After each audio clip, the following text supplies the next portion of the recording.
ने फेरी, जो माला हनुमत ने फेरी, वो सीना फाड़ दिखा डाला, जो माला हनुमत ने फेरी, सीना फाड़ दिखा डाला, जो माला नरसी ने फेरी, जो माला नरसी ने फेरी, भात भर गयो नंद लाला मोहे लारे राधे रे राधे भजन की वही माला मोहे लारे।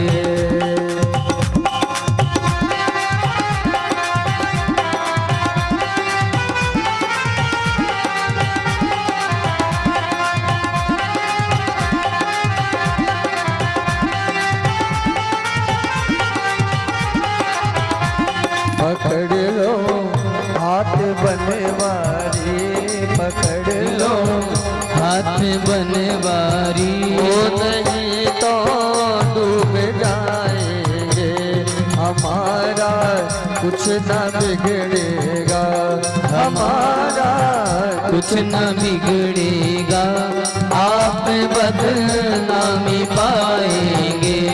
पकड़ लो हाथ बनवारी।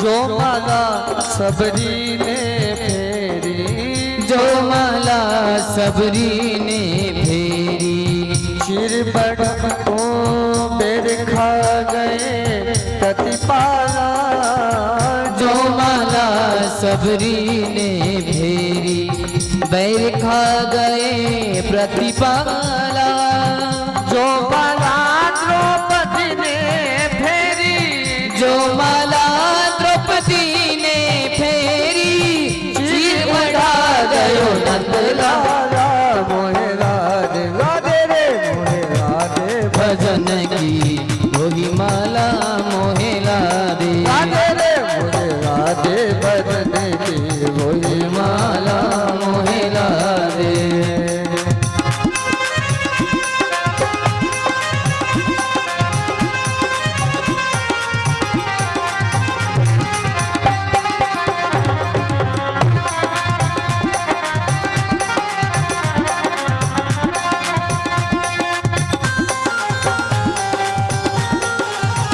वंदना राधे श्याम वंदना, अंजना के नंदना को बार बार वंदना, ओ अंजना के नंदना को बार बार वंदना, गणपति को वंदना मातृका को वंदना, गणपति को वंदना मातृका को वंदना, श्याम वंदना सीताराम वंदना, राधे श्याम वंदना, अंजना के नंदना को बार बार वंदना, अंजना के नंदना को बार बार वंदना।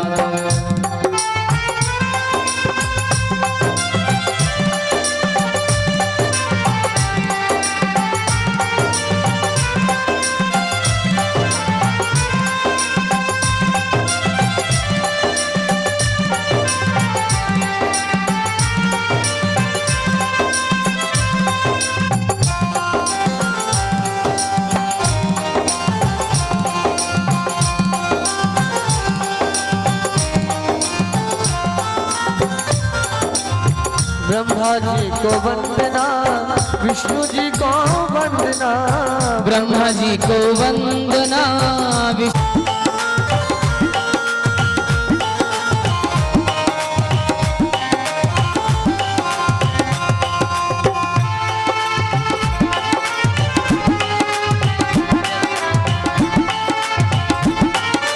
है आरती, पापियों को पाप से है तारती, श्री भागवत भगवान की है आरती, पापियों को पाप से है तारती, श्री भागवत भगवान की है आरती, पापियों को पाप से है तारती।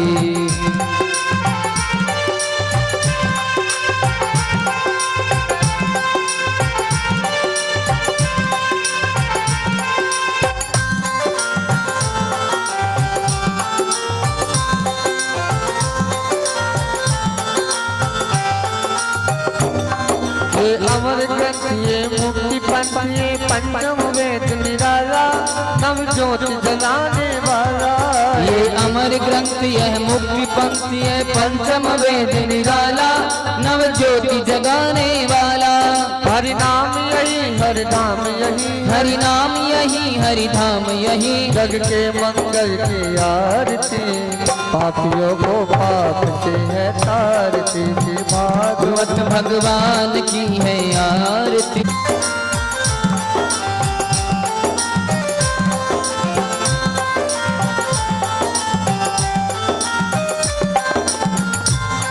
ये शांत गीत पावन पुनीत पापों को मिटाने वाला हरि दर्श कराने वाला। ये शांति गीत पावन पुनीत पापों को मिटाने वाला हरि दर्श कराने वाला। ये सुख करनी ये दुख हरणी ये सुख करनी ये दुख हरणी ये सुख करनी ये दुख हरणी ये सुख करनी ये दुख हरणी। मधुसूदन के आरती पापियों को पाप से है तारती श्री भागवत भगवान की है आरती पापियों को पाप से है तारती। श्री भागवत भगवान की है आरती पापियों को पाप से है तारती।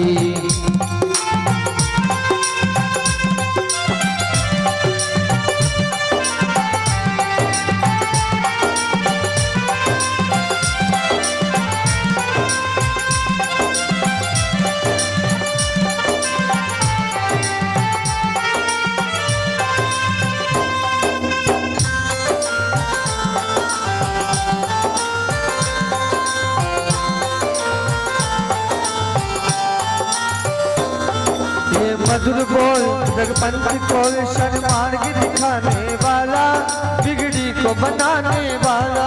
ये मधुर बोल जगपंथी खोल सन्मार्ग दिखाने वाला बिगड़ी को बनाने वाला। ये मधुर बोल जगपंथी खोल सन्मार्ग दिखाने वाला बिगड़ी को बनाने वाला। ये मधुर बोल जगपंथी खोल पापों को मिटाने वाला बिगड़ी को बनाने वाला। श्री राम यही घनश्याम यही श्री राम यही घनश्याम यही श्री राम यही घनश्याम यही श्री राम यही घनश्याम यही। प्रभु की महिमा की आरती पापियों को पाप से है तारती श्री भागवत भगवान की है आरती पापियों को पाप से है तारती। श्री भागवत भगवान की है आरती पापियों को पाप से है तारती। है तारती है तारती है तारती है तारती है तारती है तारती है तारती है तारती है तारती है तारती है तारती है तारती है तारती है तारती है तारती है तारती। कर्पूरी गौरव करुणावतारा संसार सारा बुझ गे देहार सदा वसंतम यार वेद भवं भवानी कैतौ नमामि। त्वमेव माता पिता त्वमेव त्वमेव बन्धु सखा त्वमेव त्वमेव वेद्या द्रविणं त्वमेव त्वमेव सर्वं मम देव देव। अच्युतं केशवं राम नारायणम् अच्युतं केशवं राम नारायणं कृष्ण दामोदरं वासुदेवं भजे कृष्ण दामोदरं वासुदेवं भजे। श्रीधरं माधवं गोपिका वल्लभं श्रीधरं माधवं गोपिका वल्लभं जानकी नायकं रामचन्द्रं भजे जानकी नायकं रामचन्द्रं भजे रामचन्द्रं भजे। ओम पात्रमध्ये स्थितं तोयं भ्रामितं केशोपरि अङ्गलगनमनुष्याणां सर्वं पापं वपोहति जलेन शीतलीकरणं पुष्पेदे वन्दनम् आत्मवन्दनम्। ओम द्यौः शान्ति अन्तरिक्षगो शान्तिरोखदयः शान्तिः वनस्पतयः शान्तिर्विश्वे देवाः शान्तिर्ब्रह्म शान्तिः सर्वगो शान्तिः शान्तिरेव शान्तिः सामा शान्तिरेधि। हरि ओम जगनेन जगन्मय दन्तदेवास्तानि धर्माणि प्रथमान्यासन् तेहनाकं महि सर्वकल्याणमूर्तिं परशुकमलहस्तं शोभितं मोदकेन अरुणकुसुममाला व्यालयज्ञोपवीतं मम हृदयनिवासं श्रीगणेशं नमामि। नमोऽस्तु रामाय च लक्ष्मणाय देव्यै च तस्मै जनकात्मजाय। नमोऽस्तु रुद्रेन्द्रयमानिलिभ्यो नमोऽस्तु चन्द्रार्कमरुदगणेभ्यो। योऽन्तःप्रविश्य ममिवाचमिमां प्रसुप्तां सञ्जीवयत्यखिलशक्तिधरस्वधाम्ना। अन्यास्तु हस्तचरणश्रवणत्वगादीन् प्राणानमो भगवते पुरुषाय तुभ्यं। सच्चिदानन्दरूपाय विश्वोत्पत्त्यादिहेतवे तापत्रय विनाशाय श्रीकृष्णाय वयं नमः। परम प्रभु परमात्मा परमेश्वर की असीम अनुकंपा, आद्य शक्ति स्वरूपा माँ जगदम्बा की कृपा एवं भगवान रुद्रावतार आंजनेय हनुमान जी महाराज, सती माता राजाराम भोज, भगवान भोलेनाथ और सभी पितृेश्वरों की कृपा से श्रीमद् भागवत की कथा का आयोजन होता है। श्रीमद् भागवत कथा मैं बता चुका हूं कि साक्षात भगवान का ग्रंथावतार है और एक शब्द भी अगर इसका पड़ जाता है तो नाना प्रकार के कष्टों से निवृत्ति हो जाती है और मानव इस लोक में सुख भोग करके अंत में वैकुंठ लोक को प्राप्त हो जाता है। और जीते जी जो भी मानव की मनोकामना है वो पूरी हो जाती है। लेकिन क्लोतद हरि कीर्तनार्थ कथा प्रारंभ करने से पहले हम भगवान का हरि कीर्तन करेंगे। आज कथा का विश्राम के बाद परम वंदनीय आदरणीय दीदी उमा चेतन हम सबको सत्संग का लाभ कराएंगे और हम सब उनका सत्संग सुने। बहुत ही इन्होंने साधना की है और साधना के पथ पर आगे बढ़ते हुए हमेशा से हम जैसे लोगों को निर्देशित करते रहते हैं। तो आइए सबसे पहले हरि कीर्तन। राधे कृष्णा कृष्णा कृष्णा राधे राधे, राधे श्याम श्यामा श्यामा राधे राधे, राधे कृष्णा कृष्णा कृष्णा राधे राधे, राधे श्याम श्यामा श्यामा राधे राधे, राधे कृष्णा कृष्णा कृष्णा राधे राधे, राधे श्याम श्यामा श्याम राधे राधे, राधे कृष्णा श्याम राधे राधे कृष्णा राधे कृष्णा राधे कृष्णा कृष्णा कृष्णा कृष्णा राधे राधे राधे, राधे कृष्णा कृष्ण राधे कृष्णा कृष्णा राधे राधे, राधे श्याम श्यामा राधे राधे।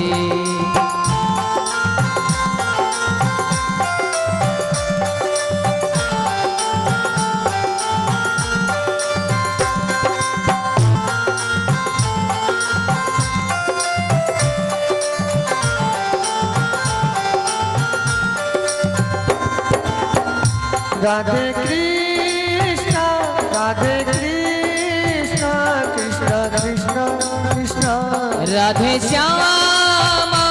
राधे श्यामा श्यामा राधे राधे राधे राधे कृष्णा कृष्णा कृष्णा कृष्णा राधे राधे राधे श्याम श्यामा श्याम श्यामा राधे राधे ओ राधे कृष्णा कृष्णा कृष्णा राधे राधे राधे श्याम श्यामा श्याम श्यामा राधे राधे राधे कृष्णा कृष्णा कृष्णा राधे राधे राधे श्याम श्याम श्याम राधे राधे कृष्णा कृष्णा कृष्णा राधे राधे राधे राधे श्यामा श्यामा श्यामा राधे राधे राधे राधे कृष्णा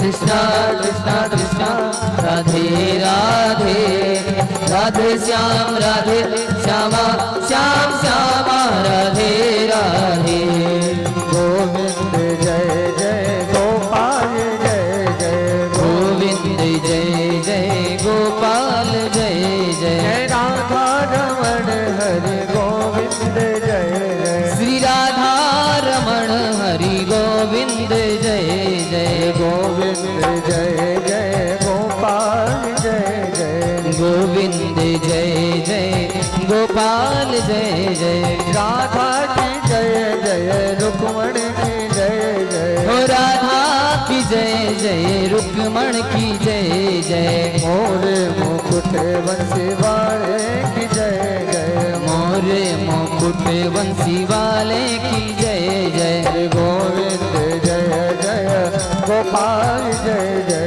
गोविंद जय जय गोपाल जय जय गोविंद जय जय गोपाल जय जय गोविंद जय जय बोलिए कृष्णचंद्र भगवान की जय मोर मुकुट बंसी वाले की जय आज के आनंद की जय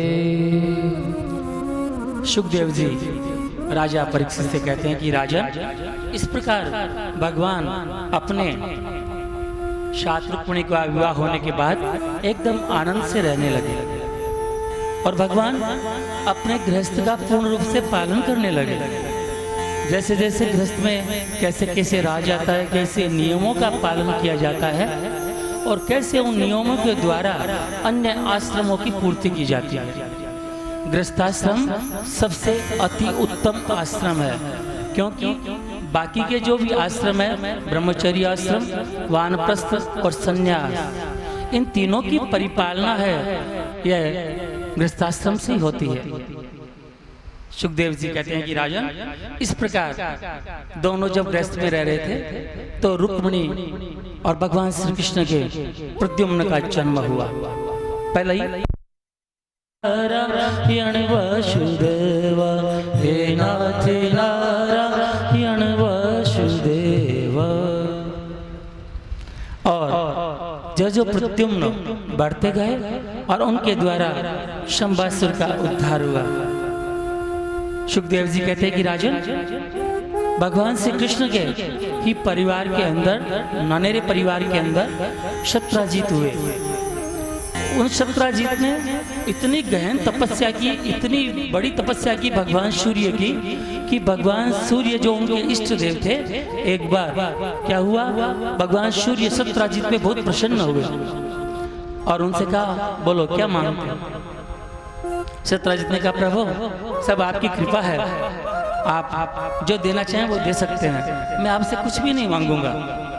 तो भगवान सूर्य ने उनको सत्राजीत को समंत मणि दी कि ये लो, और ये जो मणि जब तक तुम्हारे पास रहेगी, तुम्हारे यहाँ दरिद्रता कभी नहीं आएगी, तुम्हारे यहाँ निर्धनता कभी नहीं आएगी।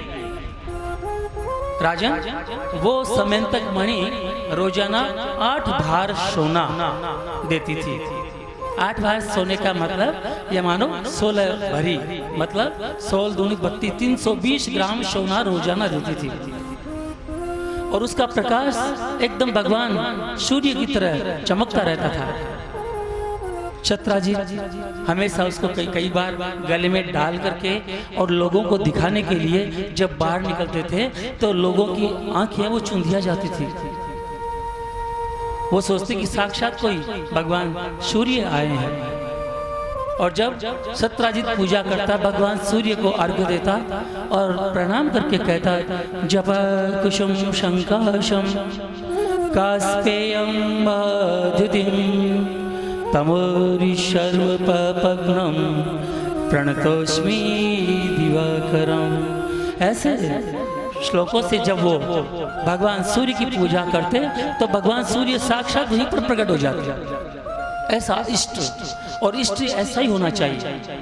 अगर हम किसी का भी इष्ट रखें, चाहे हम गुरुदेव का इष्ट रखें, चाहे हनुमान जी का रखें, चाहे राम जी का रखें, चाहे श्याम जी का रखें, चाहे दुर्गा जी का रखें, इष्ट ऐसा होना चाहिए कि इष्ट को हम पुकारें तो इष्ट अगर सामने भी नहीं आए तो हाँ केतु खराब है, सूर्य खराब है, शुक्र खराब है, कुछ भी खराब है, अगर आपका इष्ट पुष्ट है तो आपके वो क्रूर ग्रह ना वो भी आपके अनुकूल बन जाते हैं। तो सत्राजीत उस मणि को लेकर के कभी गले में डाल करके बाहर जाते। तो एक बार लोगों ने भगवान श्री कृष्ण से कहा कि माधव क्या करें, जब सत्राजीत मणि को लेकर के गले में पहन करके बाहर आते हैं तो पूरी धरती के ऊपर हमारी आंखें चूंधिया जाती है, कोई भी जीव आंखें नहीं खोल सकता। भगवान ने सोचा सत्राजीत जी के थोड़ा अभिमान हो चुका है, लेकिन ठीक है। और उन्होंने एक दिन सत्राजीत से कहा कि आप जब बाहर आते हैं ना तो इस मणि को भगवान सूर्य की मूर्ति के पास ही रख के आ जाइएगा, कारण आप जब बाहर आते हैं तो लोगों की आंखें वो चूंधिया जाती है। सत्राजीत ने कहा क्यों, तुम्हारे को ईर्ष्या है क्या इससे? मैं तो पहनूंगा, भगवान सूर्य की बहुत बड़ी तपस्या की तब जाकर के मुझे ये मणि मिली है। भगवान ने सोचा नहीं मानेंगे। एक दिन क्या हुआ, सत्राजीत के भाई थे प्रससेन, उन प्रससेन ने सत्राजीत की वो मणि पहन करके बोले भैया एक बार ये मणि मैं पहन के शिकार करने जा रहा हूँ, पहन जाऊं क्या? सत्राजीत ने कहा जाओ पहन जाओ। और सत्राजीत ने अपने भाई प्रससेन को वो मणि दे दी।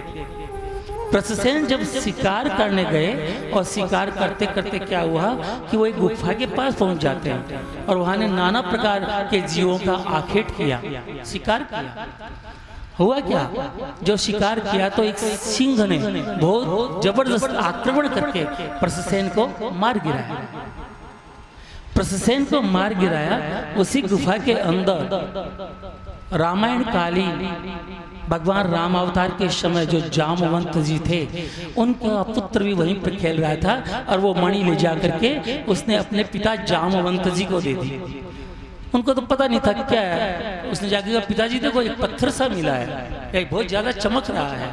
तो उन्होंने देखा, देख करके रख दिया। इधर जब प्रससेन नहीं आए तो सत्राजीत ने कहा कि आज प्रससेन कैसे नहीं आया। एक दिन गुजर गया, 2 दिन गुजर गया, प्रससेन नहीं आया। क्यों नहीं आया? लोगों से पता चला कि ऐसे शिकार करने गए थे, ऐसे ऐसे ये हुआ।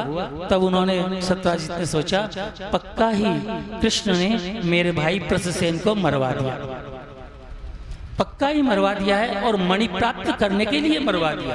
कारण कि 2-3 रोज पहले कृष्ण को मेरे से ईर्ष्या हो चुकी थी कि मैं मणि पहन रहा हूँ तो आप मणि क्यों पहन रहे हैं, आप जब मणि पहनते हैं तो लोगों की ऐसी आंखें चुंधिया जाती है, ऐसे हो जाता है। जब भगवान के ये कलंक लगा, जब भगवान के ये कलंक लगा तो भगवान ने सोचा कलंक की निवृत्ति जरूर करनी चाहिए। तो उन्होंने क्या किया, मंत्रणा की और उन्होंने सोचा कि चलो देखते हैं कि क्या हुआ, प्रसन्न किधर मारा गया। तो दूतों ने जैसे बताया वैसे वैसे भगवान श्री कृष्ण दूतों के साथ जाकर के और जब देखते हैं तो ये पता चला कि सिंह के द्वारा प्रसन्न की मृत्यु हुई है। और जब उन्होंने देखा, फिर देखा कि सिंह तो वो मणि ले जा नहीं सकते, कौन ये मणि ले जा सकता है। तब उन्होंने वहां पे देखा तो उनको रीछ जैसे पैर दिखे वहां पर। हाँ, इसका मतलब सिंह के बाद में रीछ है वो आया है और आकर के कोई रीछ प्रकार का रीछ जैसा होता है, ऐसा या तो कोई मानव है जिसके पैर रीछ कैसे हैं या स्वयं कोई रीछ है। जब देखा तो वो उसके सारे गुफा में चले गए। और जब गुफा में गए और जाकर उन्होंने मणि देखा तो गुफा के अंदर जामवंत जी जो वृद्ध हो चुके थे, रामायण कालीन जामवंत जी, तो उन्होंने वो मणि जो है भगवान ने उठाई। तो जामवंत जी ने कहा ये मणि नहीं ले जा सकते। कौन है? जो भी मणि ले जाएगा उसको मेरे से युद्ध करना पड़ेगा। और इधर भगवान श्री कृष्ण और जामवंत जी का युद्ध होता है। तब युद्ध होता है तो भगवान कृष्ण उनको अपना वो रामावतार स्वरूप दिखाते हैं, युद्ध करते हैं, क्योंकि जामवंत जी थक चुके थे। तब जामवंत जी ने कहा आप वास्तव में भगवान के अवतार हैं, कारण मेरे को भगवान के अवतार के अलावा कोई हरा नहीं सकता। आप कौन हैं? मैं आपको प्रणाम करता हूँ, आप मुझे अपना सच्चा स्वरूप दिखाइए। तब भगवान ने अपना वो रामावतार दिखाया, हाथ में धनुष बाण लेकर के। जामवंत जी ने कहा प्रभु अब मेरी युद्ध की भी तृप्ति हो गई, कारण त्रेता युग के अंदर मेरे युद्ध की पूर्ण रूप से तृप्ति नहीं हुई थी और मेरी ऐसे रहता था कि और युद्ध करने वाला कोई मेरे साथ हो और मुझे एकदम तृप्त कर दे, मेरे मल्ल युद्ध में मेरे को तृप्त कर दे। तो प्रभु आपको याद है क्या, आपने वचन दिया था कि जामवंत जी जब द्वापर युग के अंदर मैं अवतार लूंगा तब आपकी भुजाओं के अंदर जो बल है उस बल की तृप्ति और आपकी भुजाओं की तृप्ति मैं मल्ल युद्ध के द्वारा द्वापर युग में करूंगा। जामवंत जी ने कहा प्रभु यह मणि आप ले जाइएगा, लेकिन मेरी एक प्रार्थना है। बोले क्या? बोले मेरी ये प्रार्थना है, जो मेरी पुत्री है ना जामवंती, ये आप ग्रहण कीजिए प्रभु। कारण देखो त्रेता युग के अंदर तो आपका जीवन पूर्ण मर्यादित था और इसलिए केवल आपने एक ही विवाह किया। आपके रघुकुल में कई राजाओं ने 2-2, 4-4, 5-5 विवाह किए थे और आपके स्वयं पिता ने 3 विवाह किए थे, लेकिन आपने एक पत्नी व्रत ले रखा था। लेकिन अब तो वो बात नहीं है ना, आप जामवंती को स्वीकार कीजिएगा। भगवान कृष्ण कहते हैं ठीक है, जैसे आप कहते हो जामवंत जी, मैं जामवंत जी के साथ विवाह कर लूं। भगवान श्री कृष्ण जामवंती के साथ विवाह करते हैं। इधर जब वो मणि लेकर के आते हैं, सत्यराजीत ने देखा तो सत्यराजीत ने सोचा कि मेरे को बहुत बड़ी मेरे से भूल हो गई है कि मैंने भगवान इस कृष्ण माधव के ऊपर बहुत बड़े कलंक लगाए, ये कलंक कैसे मेरे धुलेंगे।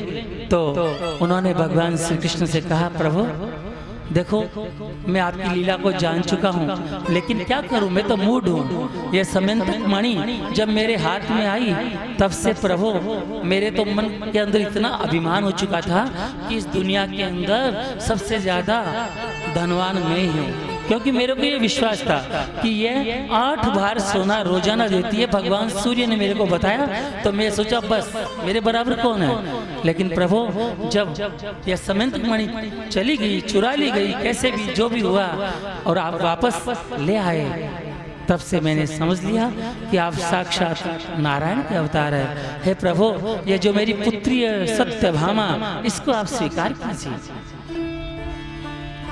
सुखदेव जी राजा परीक्षित से कहते कि राजन वहां पर फिर भगवान सत्यभामा के साथ विवाह करते हैं। राजन एक भौमासुर नाम का राक्षस था, भौमासुर, भौम और असुर राजा था। भौम और असुर सबसे भौमासुर बना, पृथ्वी का असुर, और इतना दुर्दांत था वो कि बहुत अत्याचार करता था और इतना पराक्रमी था। कई राजाओं को हरा करके उसने उनकी राजकन्याओं को, और उनकी संख्या करीब 16,100 राजकुमारियां, उन सबको उसने कैद खाने में बंद कर दिया। जब उनके पिता जो राजा थे जिनको पराजित भौमासुर ने कर दिया था, हुआ क्या, वो सब के सब राजा आकर के और भगवान श्री कृष्ण से प्रार्थना करने लगे कि प्रभु ऐसे भौमासुर नाम का जो असुर राक्षस है, इसने क्या किया कि हमारे को पराजित करके हमारी जो कन्याएं हैं उनको कैद खाने में इसने बंधित कर दिया। प्रभु आप ही उद्धार कीजिएगा। प्रभु तुरंत तत्क्षण भौमासुर से युद्ध करते हैं और युद्ध करके भौमासुर का वध करते हैं और वध करके 16,100 रानी जो राजकुमारियां हैं उनको बंधन मुक्त करते हैं। तब उन राजकुमारियों ने भगवान से प्रार्थना की कि प्रभु, भौमासुर के कैद खाने में हम इतने दिन तक रहे हैं और अब हमसे विवाह कौन करेगा। कारण लोग नाना प्रकार की बातें बनाएंगे कि भौमासुर के कैद खाने में रही है, पता नहीं वहाँ क्या हुआ है, भौमासुर ने इनको है ना इनका सील जरूर भंग किया है। इस प्रकार से हमारे से कौन विवाह करेगा। प्रभु, आप तो करुणानिधि है, या तो हमें इसी भौमासुर की जेल में रहने दीजिएगा और हम कम से कम भौमासुर के कारागृह में रह करके और हम यहीं मर जाएंगे, क्योंकि यह कलंकित जीवन जीने से तो अच्छा है कि कम से कम आत्मदाह करके मर जाएं, यहीं पे मर जाएं तो कम से कम संसार की नजरों में हम कलंकित तो नहीं रहेंगे।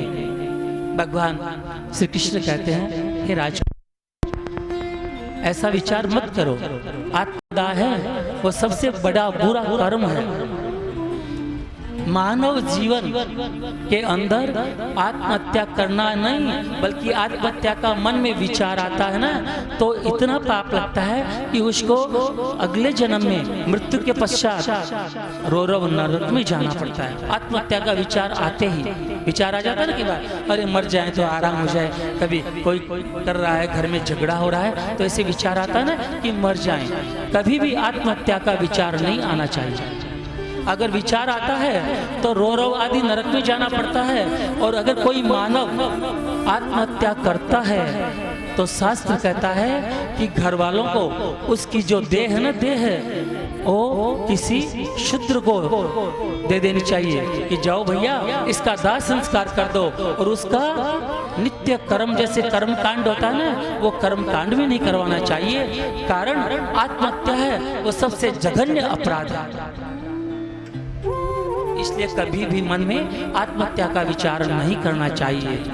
और साथ में ये ध्यान रखना, ये जो मानव जीवन मिला ना, 84 लाख योनियों में हम बहुत ज्यादा पुण्य करते हैं। 84 लाख योनियों में तिर्यक योनि बोलते हैं मानव जीवन के अलावा, जिसमें कुकर, शुकर, कीट, पतंगा, वृक्ष, अंडज, स्वेदज, जरायुज पैदा होते हैं। पशु योनि है, पक्षी योनि है, उनमें हम सदकर्म करते हैं। हम मन में शंका होती है कि पशु पक्षी कोई सदकर्म करते हैं क्या? करते हैं, ये भी करते हैं। इन्होंने कभी भी अपना जीवन आज तक नहीं बदला है। पशु पक्षी जिनकी जैसी दिनचर्या है वैसी का वैसा वो जीवन ही करते हैं। आप देखिए घोड़ा ना, घोड़ा वो हमेशा खड़ा खड़ा ही सोता है, घोड़ा कभी बैठ के नहीं सोता। पक्षियों को देखो, जब वो वृक्ष के ऊपर सोते हैं ना तो गिरते नहीं हैं। हम तो अगर नींद में एकदम अगाध नींद में सोएंगे ना तो पलंग पे से भी गिर जाएंगे, लेकिन वो नहीं गिरेंगे। गाय है वो घास खाती है, कभी मांस नहीं खाती। और शेर है वो मांस खाता है, कभी घास नहीं खाता। उन्होंने कभी भी अपना आहार व्यवहार नहीं बदला।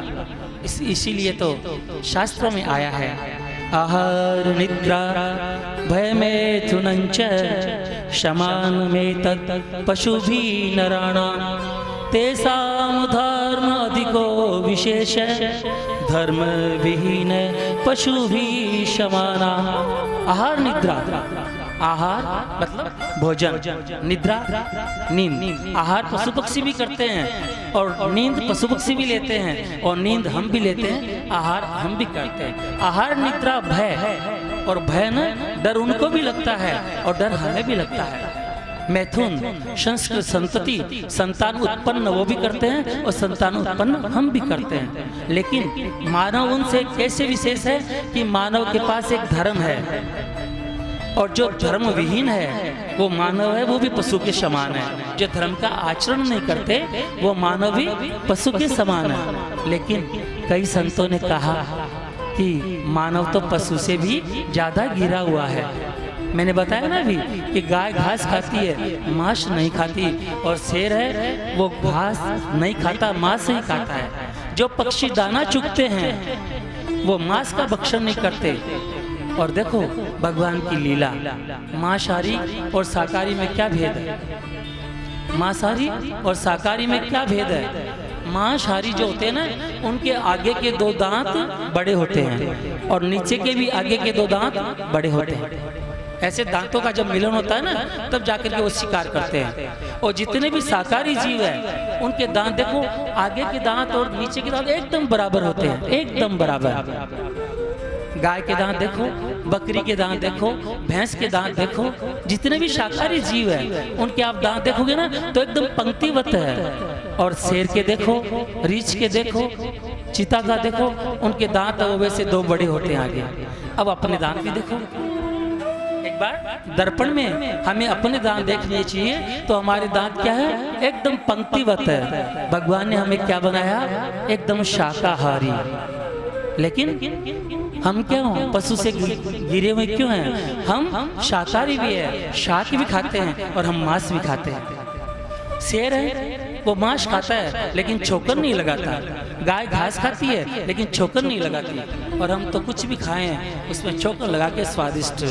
ये जीव है, ये रसेंद्रिय है, यहाँ तक पता चलता है कि हम क्या खा रहे हैं, नीचे गया पता भी नहीं है कि क्या खाया क्या नहीं खाया। तो आहार, निद्रा को मैंने बताया कि घोड़ा है वो हमेशा खड़ा खड़ा सोता है, पक्षी है वो डाल पे सोते लेकिन गिरते नहीं है। लेकिन हमारे नींद का कोई ठिकाना नहीं रहता। और भय, हमें कोई ये कह देना आज कि इस चौराहे के ऊपर दीपक जल रहा है तो हम उधर से नहीं निकलेंगे। अरे चौराहे पे कोई दीपक है और उसके एक सराय के नीचे दीपक जो होता है ना, 2 होते हैं, ऊपर तो दीपक जल रहा होता है, नीचे दूध रखा होता है। क्यों रखा होता है दूध? क्योंकि इसका मतलब है कि किसी के घर में किसी की मृत्यु हुई है और उसका अस्थि संचय नहीं हुआ है, तब तक वो दीपक चौराहे पे जलाया जाता है। और जब हम क्या करते हैं, उस दीपक को डर के 12 बजे अगर वो दिख जाता है ना दीपक, तब तो राम राम राम राम राम हनुमान चालीसा पढ़ने लग जाते हैं। और लेकिन उसी समय हमारी गाय माता जाती है तो आराम से निकल जाती है चौराहे के ऊपर से। हम डरते हैं और गाय माँ और भी जो पशु है वो आराम से निकल जाते हैं, हमें भय लगता है। तो डर हमें ज्यादा लगता है या पशुओं को लगता है? उनको लगता है, हमको लगता है डर, उनको नहीं लगता। हम इतने भयाक्रांत हो जाते हैं कि हमारे परिवार वाले ही हमारे को क्या होता है, उनका भी डर लगने लग जाता है। दीदी, जब परिवार में मृत्यु हो जाती है ना, जैसे मान लीजिएगा दादाजी की मृत्यु हो गई, जब तक दादाजी जीवित थे ना तब तो हाँ दादाजी करते हैं। और जो ही दादाजी मृत्यु को प्राप्त हो जाते हैं और रात को सपने में दादाजी दिखते हैं और वो कहते हैं पोते से, बेटे मेरे को कुछ खाना है। तो दूसरे दिन वो पोता क्या कहेगा, आज तो दादाजी दिखे, अब बोल रहे हैं मेरे को कुछ खाना है। तो पोते की बहू क्या कहेगी, ये दादाजी आपको ही क्यों दिखते हैं? दादाजी के तो मेरे को तो मत दिखा करो। अरे जो परिवार के अंदर 80 वर्ष रहे और एक दिन जाते ही उनका भय लगने लग जाता है। और वही दादाजी 6 दिन बाद में ये कहते हैं, पोते को दिखते हैं, बेटा ये 5 रुपया लो। तो वो अपनी पत्नी से कहता है, आज दादाजी दिखे थे, वो कह रहे थे 5 रुपया लो। ओहो, आज तो दादाजी बहुत अच्छे दिखे आपको। आप दादी से कहना कि रोजाना ही दिखे। और जो दीपक जला, देखो कैसी विडंबना है, जब तक इस संसार में, इस शरीर में प्राण है तब तक तो हमारे शव है, और जब प्राण नहीं है तो हमारा कोई नहीं है। वो दीपक जलाया जाता है। पुत्र वहाँ पे पंडित जी उसको बुलाते हैं, पुत्र को ऐसे बोलो, क्या बोलो? देखो पंडित जी क्या बुलाते हैं, शमशान अग्निना दग्ध असी परित्यक्त असी बांधवी, इदम नीरम इदम क्षीरम अतृष्णा ही इदम पीव। हे पिताजी, आपके शरीर को बंधु बांधु हमारे द्वारा जला दिया गया, शमशान की अग्नि के अंदर जला दिया गया। शमशान अग्निना दग्ध असी परित्यक्त असी बांधवी। हे पिताजी, आपको हम लोग शमशान में ही छोड़ करके आ गए। 7 तो लाइन है हम आपको, तो क्या इदम नीरम, ये जो जल रखा है ना आपके लिए, अगर आप आओ ना पिताजी, कभी आपका मन हो जाए इन 12 दिनों में कि आपको घर की तरफ चलना है तो चौराहे पे रुक जाना, घर की तरफ मत आना। इदम नीरम, यहीं पे तो पानी पी लेना। इदम क्षीरम, इस दूध से भूख मिटा लेना। अत्र स्नान, इसी से स्नान कर लेना, लेकिन पिताजी घर की तरफ मत आना। अत्र स्नान इदम पीव। देखिए कैसी विडंबना है।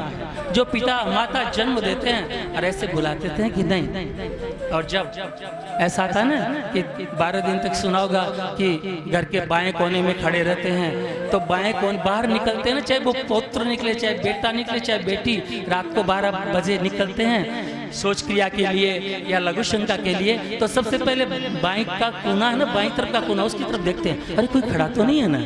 और वहां पर अगर किसी ने सफेद वस्त्र टांग भी दिया ना, तो वही पिताजी भूत बन जाते हैं। ऐसी हमारी संस्कृति बन चुकी है। तो शमशान अग्निनाथ मूल्य किसका है? मूल्य केवल जीवित प्राणी का है। इसलिए कभी भी आत्महत्या का विचार नहीं करना चाहिए। भगवान श्री कृष्ण उन राजकुमारियों से कहते हैं कि आपने मेरा सहारा ढूंढा है, आपने मेरा सहारा ढूंढा है, इसलिए मैं आपको ग्रहण करता हूँ। आज से आप सब मेरी रानियां हो। और इस प्रकार भगवान श्री कृष्ण उन 16,100 रानियों से विवाह करते हैं, राजकुमारियों से विवाह करते हैं और अपना धर्म निभाते हैं। जब वो राजकुमारियां भगवान से प्रार्थना करते हैं कि प्रभु केवल एक आप ही सहारा है, आपके अलावा कोई नहीं है, तो प्रभु सुनते हैं। आइए ऐसा एक भजन पंडित श्री विट्ठल जी एवं श्रवण जी मिश्रा के द्वारा। बनवाए जिनका सहारा तेरा नाम रे, मुझे दुनिया वालों से क्या काम रे। ओ बनवारी रे, जिनका सहारा तेरा नाम रे, मुझे दुनिया वालों से क्या काम रे, मुझे दुनिया वालों से क्या काम रे।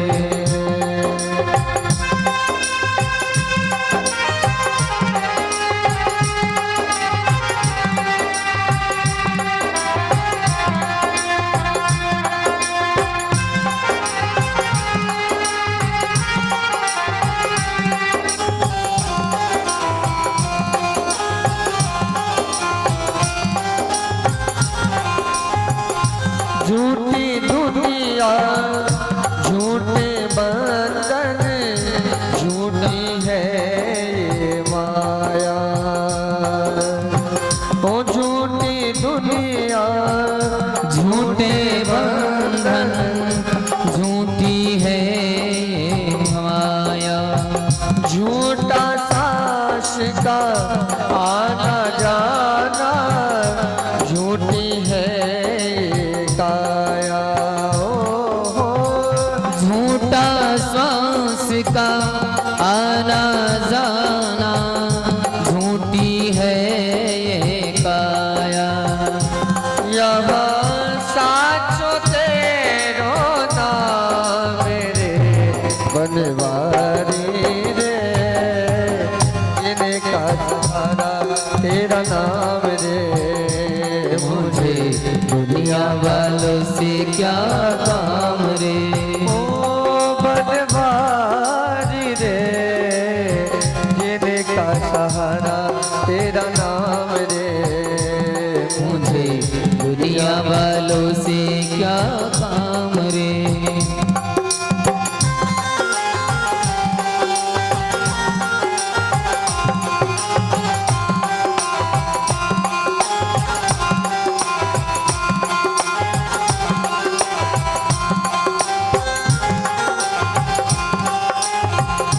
रंग में तेरे रंग गई गिरधर, छोड़ दिया जग सारा।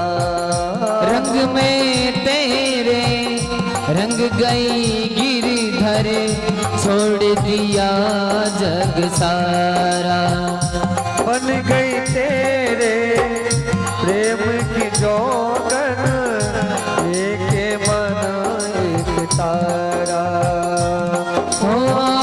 बन गई तेरे प्रेम की जोगन, लेकर मन एक तारा। ओ मुझे प्यारा तेरो धाम रे, बनवारी रे, जिनका सहारा तेरा नाम रे, मुझे दुनिया वालों से क्या काम रे।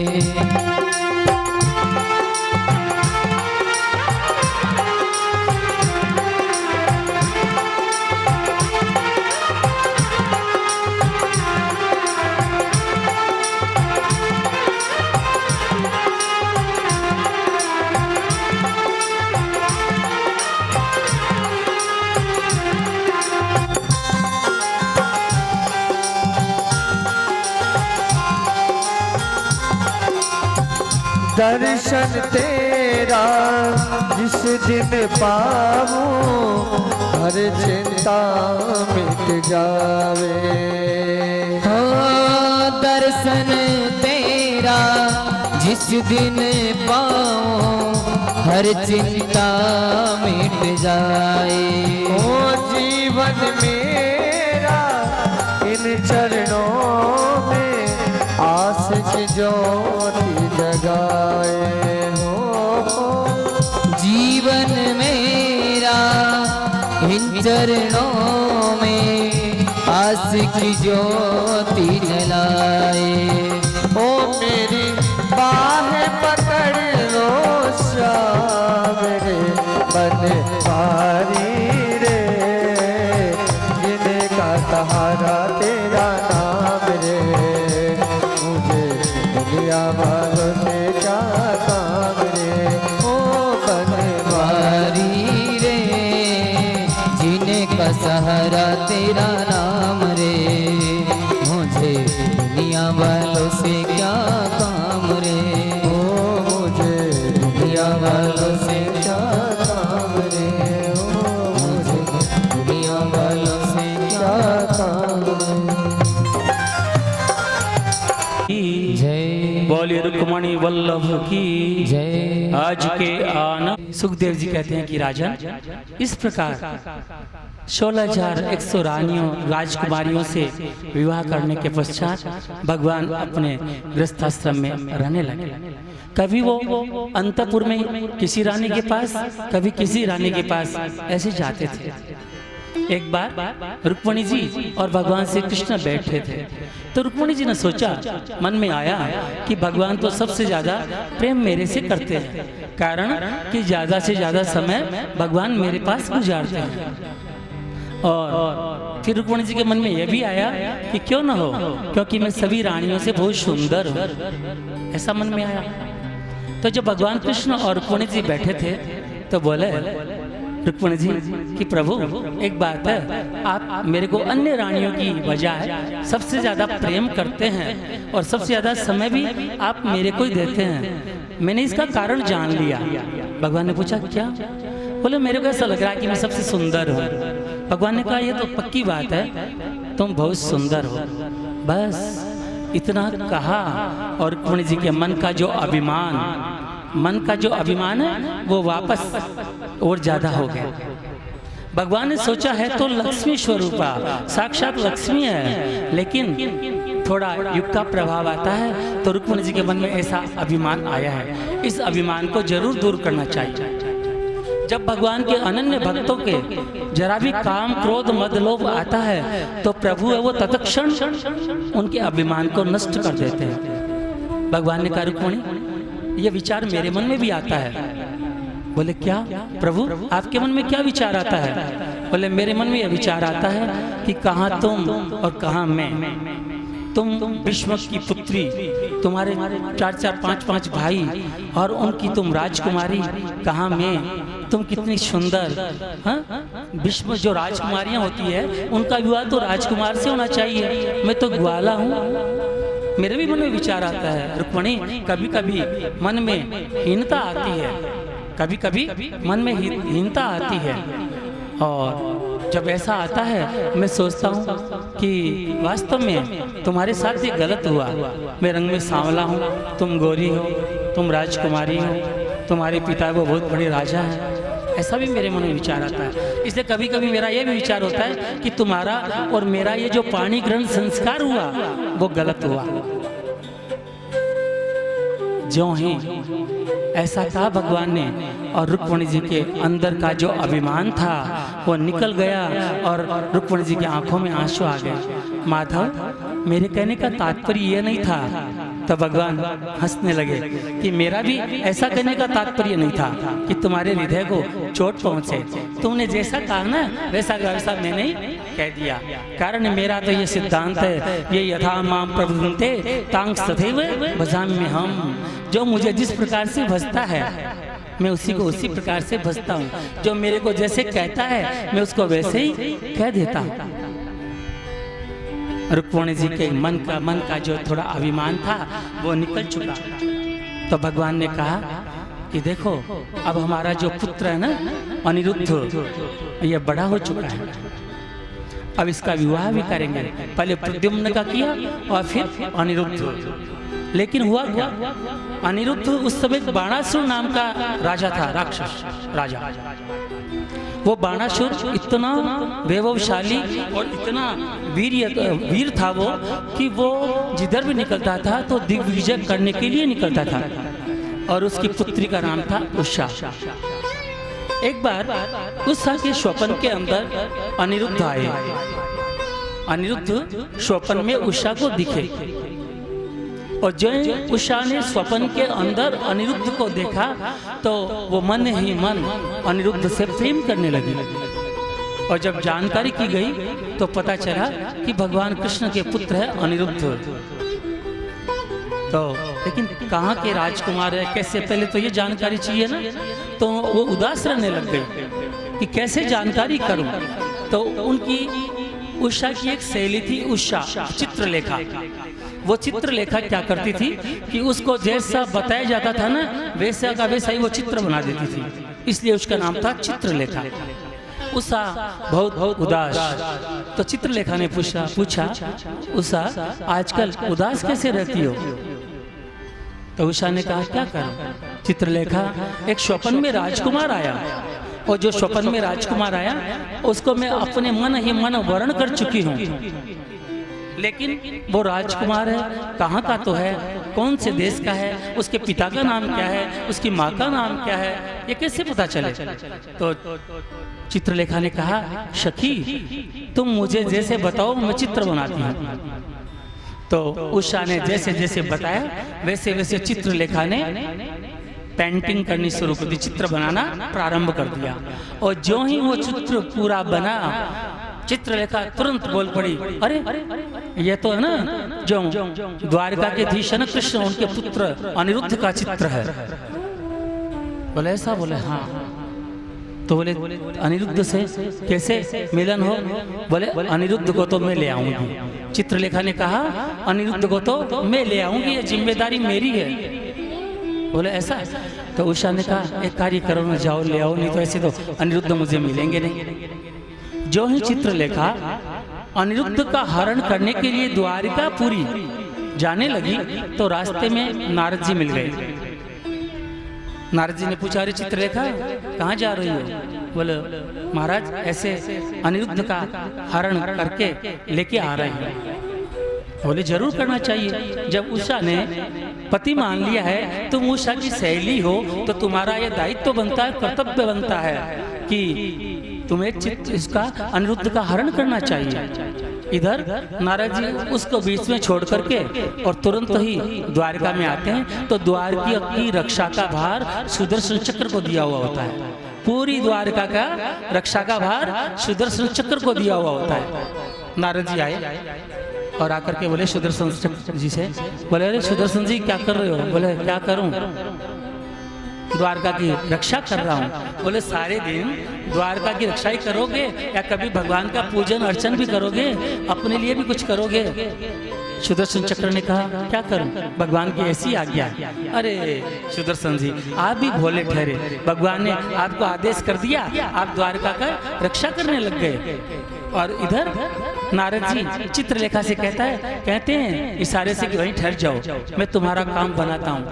जब तक सुदर्शन चक्र द्वारका की रक्षा करते हैं, अरे चित्रलेखा तू तो क्या मच्छर भी है वो प्रवेश नहीं कर सकता, इसलिए मेरे को तो ये कार्य बनाना है। और इधर जब सुदर्शन चक्र से बात करके भगवान कहते हैं तो सुदर्शन चक्र है वो भगवान का ध्यान करने लग जाते हैं। अमोघम पुंडरीकाक्षम नृसिंहदैत्यशूदनम ऋषिकेशम जगन्नाथम वागीशवरदायकम। प्रभु आपको कोई नहीं जान सकता, मैं आपका सेवक हूँ, आपके आदेश का उल्लंघन तो कर रहा हूँ, लेकिन आज मेरा भी मन है वो आपका कीर्तन करने का हो गया, आपका नाम स्मरण करने का हो गया। जो ही सुदर्शन चक्र भगवान का ध्यान करने लगे, उषा ने प्रवेश किया द्वारका में और पलंग सहित अनिरुद्ध को उठा करके अपने प्रिय सखी जो उषा है उसके पिता के घर में ले आए। अनिरुद्ध का हरण कर लिया चित्रलेखा ने अपनी सहेली के लिए। जो ही हरण करके आए और बाणासुर को पता चला तो बाणासुर ने तुरंत ही अनिरुद्ध को कारागृह में बंद कर दिया।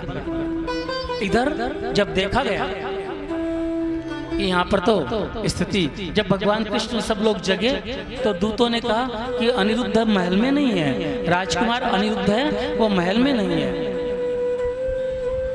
तो भगवान ने सोचा कौन कर सकता है ऐसा। तो भगवान के गुप्तचरों द्वारा पता चला। इतने में ही नारद जी आ गए वहां पर। जब भगवान ने गुप्तचरों को भेजना चाहा तो नारद जी आ गए। नारद जी आके बोले भगवान आज इतने कैसे आप दूतों को लगा रहे हैं, गुप्तचरों को लगा रहे हैं। तो भगवान ने कहा नारद जी क्या करें, अनिरुद्ध का हरण हो चुका है तो जानकारी तो करें कम से कम कि किसने है वो अनिरुद्ध का हरण किया है। बोले प्रभु मैं आपके दर्शन के लिए मध्य रात्रि में आपका दर्शन करने के लिए द्वारिका आ रहा था, तो रात्रि में मेरे को बाणासुर के यहाँ से उसकी जो पुत्री है उषा, उसकी सखी चित्रलेखा मिली। मैंने चित्रलेखा को पूछा कि तुम इस समय द्वारका में कहाँ जा रही हो, तो उसने मेरे से कहा कि मैं अपनी सखी के लिए अनिरुद्ध का हरण करने जा रही हूँ, कारण कि मेरी सखी ने अनिरुद्ध को मन ही मन में स्वप्न में वर मान लिया है।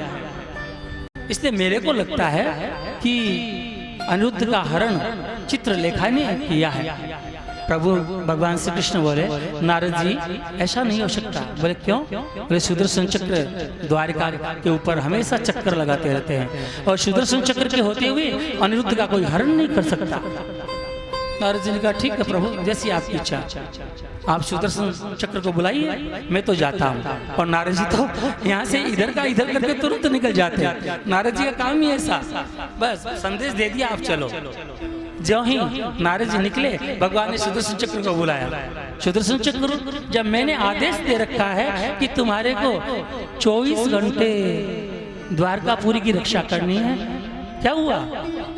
बोले प्रभु हुआ ऐसा कि नारद जी आए थे और मैं जब चक्कर लगा रहा था, रक्षा कर रहा था, तो नारद जी ने कहा हमेशा ऐसे ही चक्कर लगाओगे क्या जैसे कोई जीव चक्कर लगाता है 84 लाख की योनियों में, अपना जन्म नहीं सुधारोगे क्या? कम से कम अपने लिए थोड़ा सत्संग करो।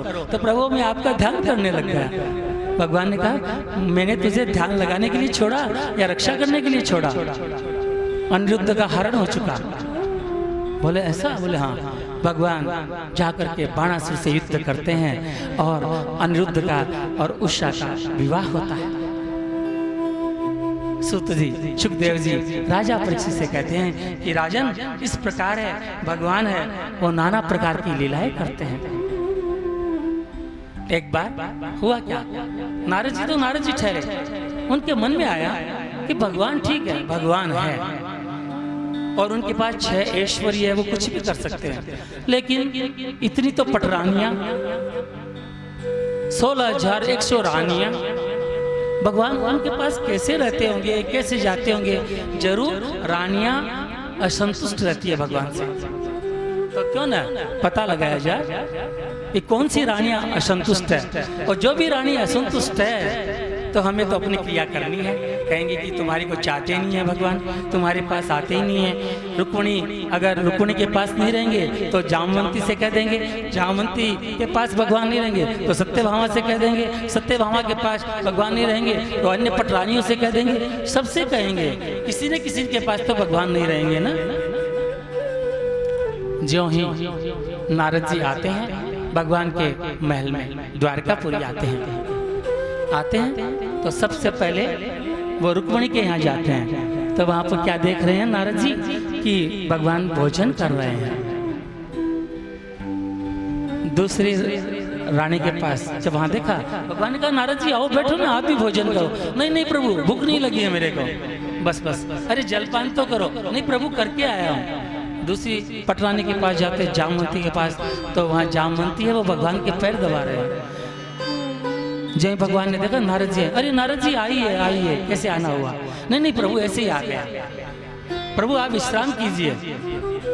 भगवान ने कहा अरे नारद जी थोड़ी देर तो बैठिए। बोले नहीं नहीं जाना है। सत्यभामा, नारद जी ने सोचा रुक्मिणी के पास और यहाँ पर जामवंती के पास, तो चलो सत्यभामा के पास चलते हैं, देखते हैं कि भगवान वहाँ है या नहीं है। वहाँ पक्का नहीं होंगे, वहाँ जाते हैं तो क्या देखते हैं कि भगवान है वो सत्यभामा से वार्तालाप कर रहे हैं दोनों। इधर सामने सत्यभामा जी बैठे हैं और इधर भगवान बैठे हैं। भगवान ने देखा, अरे नारद जी आइए आइए, कैसे आधा हुआ? नहीं प्रभु ऐसे ही आ गया। बोले नहीं कोई विशेष बात है तो बताओ। बोले नहीं कोई विशेष बात नहीं, मैंने तो सोचा चलते हैं, इधर से निकला था तो द्वारकापुरी आ गई, तो मैंने सोचा भगवान के पूजन अर्चन दर्शन भी कर लेते हैं। नारद जी बैठे, नहीं प्रभु। तब नारद जी का मोह भंग हुआ और भगवान की स्तुति करते हैं कि प्रभु आप तो जैसे, आपकी स्तुति तो ब्रह्मादि देवता भी नहीं जान सकते। वो जब मेरे पिताजी ब्रह्मा जी हैं वही आपको नहीं जान सके, तो मैं तो आपका पुत्र हूँ। यम ब्रह्मा वरुणेन्द्र रुद्र मरुतः स्तुन्वन्ति दिव्यस्तवै वेदै शांगव पदक्रमोपनिषदै गार्यन्ति यम शामगा ध्यानावस्थित तद्गतेन मनसा पश्यन्ति यम योगिनो यशान्तं न विदुसुरासुरगणा देवाय तस्मै नमः। प्रभु कोई नहीं जान सका आपको, तो मैं कैसे जान सकता हूँ? अब मुझे प्रभु, अब मुझे आज्ञा दीजिए, मैं जाऊँ। नारद जी आए। इधर जरासंध कंस का ससुर, कल मैंने बताया था ना कि कंस के दो पत्नियां थी, अस्ति और प्राप्ति। वो जरासंध की पुत्रियां थी। जब जरासंध को पता चला कि कृष्ण ने ऐसे मेरे जमाई है कंस को मार दिया, तो उसने 18 बार आक्रमण किया और उसके 18 बार आक्रमण करने के बाद भगवान ने द्वारकापुरी बसाई। जब भगवान ने देखा कि उसके भी उद्धार का समय आ गया है, इधर युधिष्ठिर, धर्मराज युधिष्ठिर के मन में आया क्यों न राजसूय यज्ञ किया जाए, क्यों न राजसूय यज्ञ किया जाए। तो राजसूय यज्ञ की तैयारी करने लगे और इधर भगवान को भी निमंत्रण दिया। नाना प्रकार जितने भी राजा महाराजा थे उनको सबको निमंत्रण दिया युधिष्ठिर ने। धर्मराज युधिष्ठिर का निमंत्रण पाते ही और भगवान हस्तिनापुर आते हैं, इंद्रप्रस्थ आते हैं और वहां आकर के धर्मराज युधिष्ठिर से कहते हैं कि भैया आप राजसूय यज्ञ तो कर रहे हैं, लेकिन जब तक आप जरासंध को नहीं मारेंगे, पराजित नहीं करेंगे, तब तक आपका राजसूय यज्ञ संपन्न नहीं होगा। कारण कि जरासंध मारा नहीं जाएगा, उसको ऐसा ही वरदानी, उसकी संधि ऐसी हुई है, इसलिए पहले हमें जरासंध का वध करना चाहिए। कारण कि जरासंध के कैद खाने में बहुत सारे राजा वो कैदी बने हुए हैं, इसलिए प्रभु भैया हमको पहले जरासंध से युद्ध करना चाहिए। भगवान श्री कृष्ण ने जब ऐसा कहा तो धर्मराज युधिष्ठिर बोले, हे माधव बताओ तो क्या करें? बोले ऐसा है, मैं भीम और अर्जुन हम जाते हैं और जरासंध को मल्लयुद्ध के लिए ललकारते हैं, और मेरा पक्का विश्वास है कि जरासंध है वो मल्लयुद्ध के लिए तैयार हो जाएगा, तो भैया भीम से उसका मल्लयुद्ध करवाएंगे। और भैया भीम अब आपका पता चलेगा, आप इतना खाते हो, सुबह से लेकर शाम तक केवल खाते रहते हो, इतना शरीर बनाया है, 10,000 हाथियों का बल है आपके अंदर, इसलिए पहले जरासंध से आपको मल्लयुद्ध करना पड़ेगा। भगवान जाते हैं भीम और अर्जुन को लेकर के जरासंध के पास, ब्राह्मण का वेश धर करके जाते हैं वहां पर, नहीं तो ऐसे जरासंध पहचान जाए कौन आया। जरासंध के पास जाते हैं तो जरासंध पूछता, बोलो किस लिए आए हो? भगवान ने कहा हम तो ब्राह्मण हैं, और ब्राह्मण तो आप जानते हैं कुछ लेने के लिए आते हैं, तो हमने सोचा भिक्षा भी कई प्रकार की होती है, ब्राह्मण का निर्वहन तो भिक्षा के लिए भिक्षा के द्वारा होता है, तो हम भी आपसे भिक्षा लेने आए हैं। जरासंध ने कहा कौन सी भिक्षा बोलो? बोले ये जो मेरे साथ दो है ना, इनमें ये जो एक मोटे तकड़े हैं ना, ये मल्लयुद्ध के बहुत पारखी हैं, मल्लयुद्ध में इतने निपुण हैं कि इनके बराबर कोई निपुण नहीं है, तो ये भिक्षा लेने आए हैं कि आपके साथ ये मल्लयुद्ध करें। जरासंध हंसने लगा। ब्राह्मण शरीर खा खा करके पेट को मोटा कर लिया और मोटा शरीर बना लिया और युद्ध के लिए आए मेरे पास। ठीक है ब्राह्मण देवता, जब आपने यही भिक्षा मांगी है तो मैं आपसे युद्ध जरूर करूंगा। भगवान बोले देखो ऐसा है ना, अब युद्ध यहाँ तो होगा नहीं, किसी बाहर खुले मैदान में हम लोग युद्ध करेंगे। बोले ठीक है। जरासंध नाम उसका, जरासंध नाम उसका इसलिए पड़ा, महाभारत में कहा गया है कि जब उत्पन्न हुआ था जरासंध तो 2 भाग में उत्पन्न हुआ था, आधा भाग बीच में से एकदम आधा भाग। और उसी समय एक जरा नाम की राक्षसी आई, वो हमेशा नन्हे नन्हे शिशुओं का मांस भक्षण करती। तो उसने सोचा आज तो भोजन मिल गया। उसने वहां पर क्या किया, जो यहाँ देखा तो ये क्या है, ये बालक ऐसे कैसे पड़ा, क्योंकि जरासंध पैदा हुआ था और जब उसको बाहर गिरा दिया गया था तो यह भाग मिलता है तो ऐसे शरीर बनता है। और वहां पे क्या हुआ, जरासंध ऐसे पड़ा था, इधर आधा शरीर इधर आधा शरीर। तो जरा ने क्या किया कि जरा ने देखा देखते हैं तो उन दोनों शरीरों को मिला दिया सुलटा करके ऐसे, जो ही मिलाया और वो जरासंध, जरा के द्वारा संधि की गई इसलिए उसका नाम जरासंध पड़ा। और जरासंध वो जरा नाम की राक्षसी थी ना, वो तंत्र का प्रयोग भी जानती थी, मंत्र का प्रयोग भी जानती थी। तो उसने सोचा, उसको दया आ गई, क्यों इस बालक को छोड़ करके वो राजा के पास गई, भेष बना करके जरासंध के पिता के पास कि आपके दरवाजे के बाहर कोई शिशु पड़ा है, आपका ही है क्या, किसका, आप ले आइएगा। और जरासंध के पिता उस समय निसंतान थे, वो उसको लेकर के आ गया। वो जरासंध बहुत पराक्रमी राजा बना, मल्लयुद्ध में तो उसके बराबर कोई नहीं था। इधर भीम उस खुले मैदान में जरासंध से युद्ध करने लगे।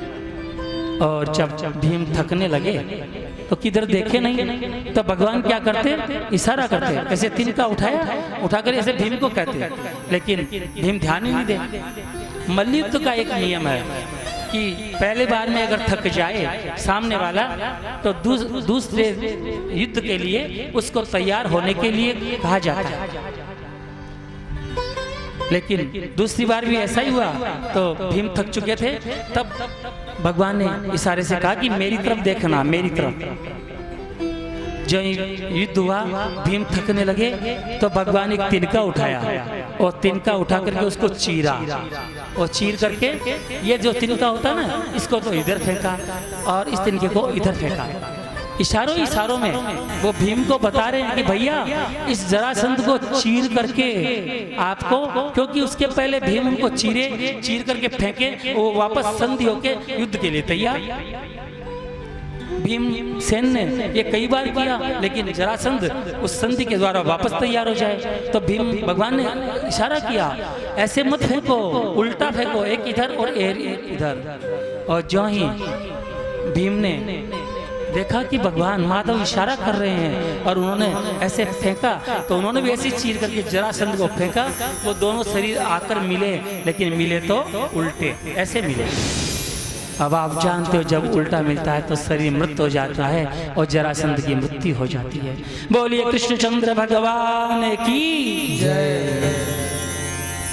जरासंध का वध हो जाता है और उसकी कैद में जितने भी राजा महाराजा थे, भगवान सबको छुड़ा करके कहते हैं कि आप देख रहे हो ना, ये भैया भीम है, धर्मराज युधिष्ठिर के भाई, और उनसे छोटे ये अर्जुन है, ये दोनों है वो आप जरासंध को भीमसेन ने मारा है, और उनके जो बड़े भैया ना वो राजसूय युद्ध कर रहे हैं। इसलिए आप सबका कर्तव्य बनता है कि आपके शासन में आप क्या करें, जाएं और जाकर के महाराज युधिष्ठिर के लिए उपहार लेकर के आए, क्योंकि महाराज युधिष्ठिर अब राजसूय यज्ञ करेंगे। सब राजा महाराजा क्या करते हैं, उस राजसूय यज्ञ के लिए भगवान युधिष्ठिर के लिए उपहार लेकर के आते हैं। अब ये विचार किया गया, राजसूय यज्ञ की तैयारी की गई, लेकिन मन में ये आया महाराज युधिष्ठिर के कि सबसे पहले पूजा किसकी की जाए। कारण कि जितने बड़े थे वो चले गए, तो किसकी पूजा की जाए। मन में विचार किया, कुल पुरोहितों से पूछा तो सबने कहा कि भगवान श्री कृष्ण है, इनकी पूजा की जाए। उस निमंत्रण में शिशुपाल, दुर्योधन और जो जितने भी राजा थे उन सबको बुलाया गया। और जब जो ही भगवान ने की पूजा प्रारंभ की, महाराज युधिष्ठिर ने उनको बैठाया और बैठा करके जब पूजा प्रारंभ की भगवान की, तो वहां पर शिशुपाल भी आया हुआ था। और शिशुपाल ने देखा कि भगवान, अरे इस ग्वाले की पूजा पहले हो रही है, अरे धर्मराज युधिष्ठिर ये क्या कर रहे हो, ये तो ग्वाला है, आपने ऐसा क्या देखा इसमें जो आप इसकी पूजा कर रहे हो। अरे बचपन में तो ये मक्खन चुराया करता था, एक नंबर का चोर। थोड़ा सा बड़ा हुआ तो गोपांगनाओं के चीर हरा। अरे स्त्रियों के कोई चीर हरते हैं क्या। और देखो फिर उन्हीं गोपांगनाओं के साथ रास रचाने लग गया। अरे ऐसा महामूर्ख, इसकी तुम पूजा कर रहे हो। और भगवान कुछ नहीं बोल रहे हैं। वहां पर भगवान जो जो शिशुपाल बोल रहा था, वैसे वैसे भगवान अपने पैर की अंगुली से रेखाएं खींच रहे हैं, अपनी पैर की अंगुली से। शिशुपाल बोला जा रहा है, अनर्गल बोला जा रहा है, अमर्यादित शब्दों का उच्चारण कर रहा है। जब तक वो 100 बार नहीं बोल चुका, तब तक भगवान रेखाएं खींचते गए। और जो ही 100 रेखा हुई, भगवान ने सुदर्शन चक्र को आदेश दिया और देकर के शिशुपाल का सर वो धड़ से अलग कर दिया। बोलिए कृष्णचंद्र भगवान की जय। इस प्रकार शिशुपाल का भगवान ने वध किया। धर्मराज युधिष्ठिर ने पूछा कि भगवान, मैं जब आपकी पूजा करने जा रहा था और शिशुपाल अनर्गल बोला जा रहा था, उस समय आप रेखाएं कैसे खींच रहे थे पैर के अंगूठे से। तब भगवान ने कहा, जब शिशुपाल का जन्म हुआ था, शिशुपाल की माँ है वो भगवान की बुआ लगती थी। तो बोले, तो मैंने इसको गोद में उठाया, उठाते ही आकाशवाणी हुई कि इन्हीं के द्वारा तुम्हारे पुत्र का वध होगा, मृत्यु होगी। तब मेरी बुआ ने कहा कि माधव, शिशुपाल तुम्हारा भाई है, इसका वध मत करना, और अगर वध करो, ये बहुत गलतियां करे, तो कम से कम 100 गलतियां तो टाल ही देना। मैंने जो वचन दिया था इसकी माता को, वो मैंने निभाया है, और इस प्रकार मैंने अपना वचन निभा करके ही शिशुपाल का वध किया। जो इस शिशुपाल का वध हुआ और राजसूय की तैयारी, और भगवान वहां पर पूर्ण सेवा के साथ कार्य करते हैं। यहाँ तक धर्मराज युधिष्ठिर के राजसूय यज्ञ के अंदर भगवान, जो भी भगवान को सेवा दी जाए, वो सेवा भगवान करने लग जाते हैं। और इसीलिए तो कहा गया ना कि भगवान के प्रेम के आगे, भगवान से जो प्रेम करता है तो सब कुछ करने लग जाते हैं। भगवान भोजन करवा रहे हैं, किसी को पानी पिला रहे हैं, तो किसी की जूठी पत्तल उठा रहे हैं। भगवान कहाँ पर, राजसूय के अंदर भगवान जूठी पत्तल उठा रहे हैं। आइए हम भगवान का स्मरण करें। पंडित श्री विठल जी मिश्रा, श्रवण जी मिश्रा की आवाज में। राजसूय युधिष्ठिर कीनो, आप बने हरि लाई, सबसे ऊंचे प्रेम सगाई, सबसे ऊंची प्रेम सगाई। हरे रामा हरे रामा, हरे कृष्णा हरे कृष्णा, हरे रामा हरे हरे।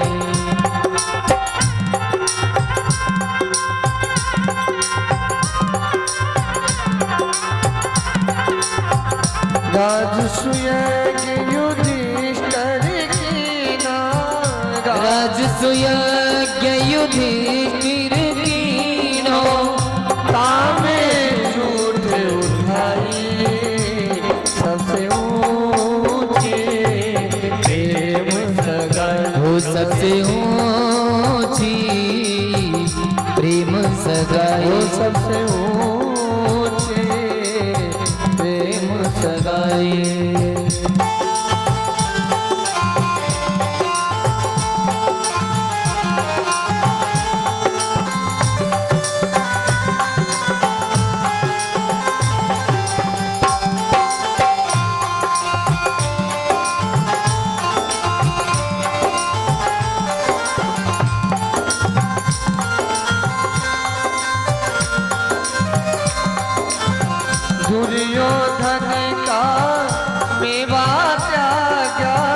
दुर्योधन का मेवा त्याग्या, साग विदुर घर खाए, सबसे ऊंची प्रेम सगाई, सबसे ऊंची प्रेम सगाई।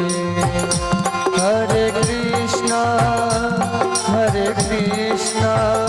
कृष्णा कृष्णा हरे हरे, ओ हरे रामा राम राम हरे हरे।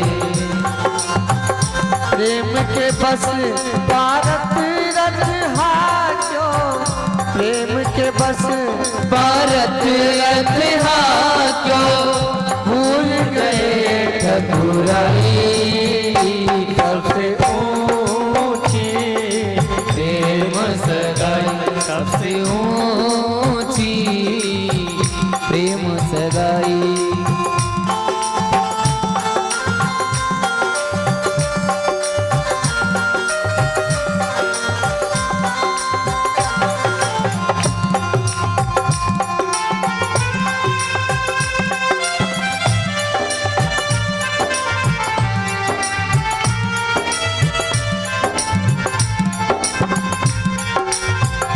प्रेम के बस निप सेवा कीनी, प्रेम के बस नृप सेवा कीनी, प्रेम के बस निप सेवा कीनी, प्रेम के बस नृप सेवा कीनी।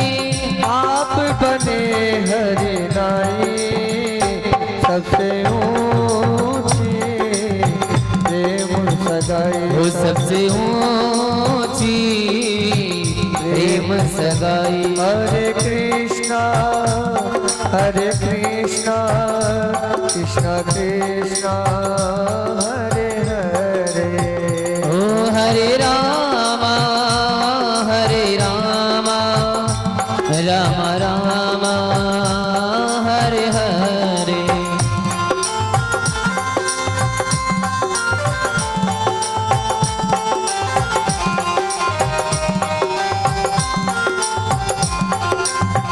सूरकुर एहि लायक नाही, सूरकुर यह लायक नाही, कहीं करो करूं बड़ाई, सबसे ऊंची प्रेम सगाई, सबसे ऊंची प्रेम सगाई। हरे कृष्णा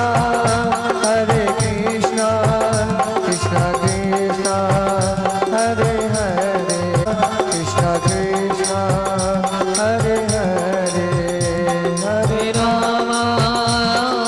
राम राम हरे हरे। बोलिए कृष्णचंद्र भगवान की जय, और मुकुटवंशी वाले की जय, आज के आनंद की जय। सुखदेव जी राजा परीक्षित से कहते हैं कि राजा, इस प्रकार भगवान माधव ने, भगवान कृष्ण ने धर्मराज युधिष्ठिर के राजस युद्ध के अंदर जूठी पत्तल उठा करके यह संदेश दिया कि अगर मेरा भक्त मुझे भजता है तो मैं उसके लिए कोई भी कार्य कर सकता हूँ। अभी आपने सुना कि प्रेम के रथ पारथ रथ हांक्यो, भूल गए ठकुराई। अर्जुन का रथ भगवान हाके तो क्या बने? सारथी। और आपको एक बात बताऊं, सारथी का कार्य ऐसे नहीं होता है। आप सुनेंगे ना तो देखते रह जाएंगे और करेंगे कि जो भक्त के कारण सारथी बन सकते हैं, इतना नीचा कार्य कर सकते हैं, तो वो प्रभु कितने दयालु है, कारण करुणा वाला है। अर्जुन का रथ के सारथी, जो सारथी बनता है ना, तो क्या होता है, जो रथी होता है वो केवल युद्ध करता है, उसके हाथ में तो धनुष बाण होते हैं, युद्ध करता है वो तो केवल। और जो सारथी होता है ना, उसके कानों से 2 रस्सी निकाली जाती है, कानों से, और वो दोनों रस्सी रथी के पैर में होती है। क्यों रथी है वो न तो बोल सकता, घमासान युद्ध होता है तो ये थोड़ी कहता है कि ऐसे करो वैसे करो, वो बोल नहीं सकता। कारण कभी प्रत्यंचा चढ़ानी पड़ती है, कभी बाण चढ़ाना पड़ता है, तुरंत युद्ध करना पड़ता है। तो वो दोनों कानों के अंदर से रस्सी डाल करके रथी के पैर में होती है, और रथी पैर को ऐसे घुमाता है तो इधर का कान खींचा जाता है, इधर का कान खींचा जाता है। तो जो सारथी होता है ना, उसको ये आभास होता है कि मेरे को रथ को ऐसे घुमाना है और इधर घुमाना है, तो ऐसे घुमाता है वो पैर को, रस्सियों को पैर से, अंगूठे से, तो इधर का कान खींचा जाता है, इधर का कान खींचा जाता है ना, तब वो सारथी है रथ को इधर घुमा लेता है। कान की खींचाई होती है जो सारथी बनता है। और भगवान ने प्रेम के कारण सारथी बन चुके, इससे ज्यादा क्या होगा। अखिलेश्वर ब्रह्मांड के नायक प्रेम के कारण जूठी पत्तल उठा रहे हैं। किसके कारण? प्रेम के कारण। और भगवान ये कहते हैं कि बस मेरे को कुछ भी नहीं चाहिए, केवल आप सब लोग मेरा स्मरण कीजिएगा। नाम वशामि वैकुंठे योगी नाम हृदयेन च मम भक्ता यत्र गायन्ति तत्र तिष्ठामि नारद। हे नारद, मैं न तो वैकुंठ में हूँ, न मैं योगियों के हृदय में हूँ, जहाँ पर मेरे भक्त लोग मेरा नाम स्मरण करते हैं, मेरा कीर्तन करते हैं, वहाँ पर मैं होता हूँ। लेकिन यहाँ पर तो कीर्तन करने का भी समय नहीं होता है। जब कीर्तन चल रहा होता है ना, तब भी वार्तालाप, क्षणिक भी हम लोग शांत नहीं रह सकते कि कम से कम भगवान का कीर्तन तो हम कर ले। लेकिन नहीं, राजसी युद्ध की जब पूर्ण आहुति हो जाती है, भगवान श्री कृष्ण धर्मराज युधिष्ठिर से आज्ञा लेकर के वापस द्वारकापुरी आ जाते हैं और द्वारकापुरी में आकर अपने राज्य का संचालन करने लग जाते हैं। राजा परीक्षित सुखदेव जी कहते हैं कि महाराज, आपने ऐसे बताया था एक बार कि सांदीपनी गुरु के आश्रम में इनके मित्र थे, श्रीदामा, सुदामा, मंशुका, ये जो मित्र थे, ये तो मेरे को पता है। आपने बताया कि वृंदावन में मंशुका, श्रीदामा इत्यादि सब मित्र थे, लेकिन जो सुदामा थे वो कहाँ के रहने वाले थे और वो कभी भगवान कृष्ण से मिले या नहीं मिले? कृपया ये कथा आप मुझे सुनाइए। सुखदेव जी कहते हैं कि राजन, जो ये सुदामा जी थे ना, भगवान के सखा, ये गुर्जर जो प्रदेश है उसमें पुरी में रहते थे। पहले उसका नाम सुदामा पुरी नहीं था, सुदामा पुरी नाम बाद में पड़ा। आजकल उसको पोरबंदर कहते हैं, गुजरात में पोरबंदर उसके पास में, लेकिन उस पूरे क्षेत्र का नाम पोरबंदर क्षेत्र। तो बोले कि वहां पर रहते थे वो सुदामा जी अयाचक ब्राह्मण थे, किसी से भी भिक्षा नहीं लेते थे, जीविकोपार्जन से और पूजा पाठ से जो कुछ मिल जाए तो जीवन निर्वाह करते रहते थे, नहीं किसी से यहाँ मांगने नहीं जाते थे। ऐसे अयाचक ब्राह्मण सुदामा जी, घर के अंदर पूरी निर्धनता, घर में कुछ भी नहीं। उनकी पत्नी, उनका नाम सुशीला, और सुशीला लक्ष्मी का ही नाम है, जो एकदम सुशील नाम के अनुसार। और जहाँ लक्ष्मी रहे वहां पर धन धान्य तो परिपूर्ण होता है। तो होता क्या है? सुशीला, नाम तो सुशीला, लेकिन एक ही वस्त्र। गरीबी, निर्धनता की विडंबना देखिएगा कि इतनी निर्धनता सुदामा जी के यहाँ कि उनके पास भी एक फटी हुई धोती, जब स्नान करने जाते तो दोनों पति पत्नी ऐसे जाते कि पहले पति जैसे जाते स्नान करने के लिए, तो 3 बजे का जो पहर होता उस समय जाते कि कोई देखे नहीं, उसी निर्वस्त्र होकर के स्नान करके उसी वस्त्र को निचो करके और वापस पहन लेते। फिर सुशीला जी जाती और वो जाकर के वहाँ पर ऐसे स्नान करते, तो क्या करते हैं, उसी वस्त्र को उतार करके स्नान करके उसी को निचोड़ करके वापस पहन लेते। इससे ज्यादा निर्धनता क्या होगी? लेकिन भगवान की लीला अपरंपार है। सुदामा जी किसी के यहाँ मांगने नहीं जाते, अयाचक ब्राह्मण, और हमेशा अपने इष्ट, अपने मित्र श्री कृष्ण श्री कृष्ण श्री कृष्ण उनका नाम स्मरण करते रहते थे। एक बार क्या हुआ, कई बार भूखों भी रहना पड़ता था। तो एक बार सुशीला जी अपने बच्चों को लेकर सो रहे थे, लेकिन बच्चे सो नहीं पा रहे थे। क्यों नहीं सो पा रहे थे? कि बच्चे भूखे थे। माँ रोटी चाहिए। माँ क्या करें, खुद तो भूखी सो जाए लेकिन बच्चे भूखे नहीं सोए, लेकिन क्या करें। उन्होंने कहा रात्रि को अपने पति सुदामा जी से कि पतिदेव, आप और मैं तो भूखे रह सकते हैं, लेकिन इन बच्चों को कैसे भूखा रखूं। आप थोड़ा कभी कभार पूजा पाठ करवाते हैं। अब पूजा पाठ की भी ऐसी स्थिति कि सुदामा जी यह नहीं कहे कि मेरे से पूजा पाठ करवाओ, कोई आके कहते पूजा पाठ कर लो तो कर लेते, जो दक्षिणा मिल जाती उसी से घर में आटा आ जाता, और वो आटा इतना आता कि एक दिन खा लें तो दूसरे दिन तीसरे दिन फिर पता ही नहीं रहता। क्या करें, इसलिए हे स्वामी, इन बच्चों को मैं भूखा नहीं देख सकती। सुदामा जी ने कहा भद्रे, तुम जानती हो कि मैं अयाचक ब्राह्मण का संकल्प ले चुका हूँ और मैं कभी किसी के यहाँ याचना नहीं करने जा सकता।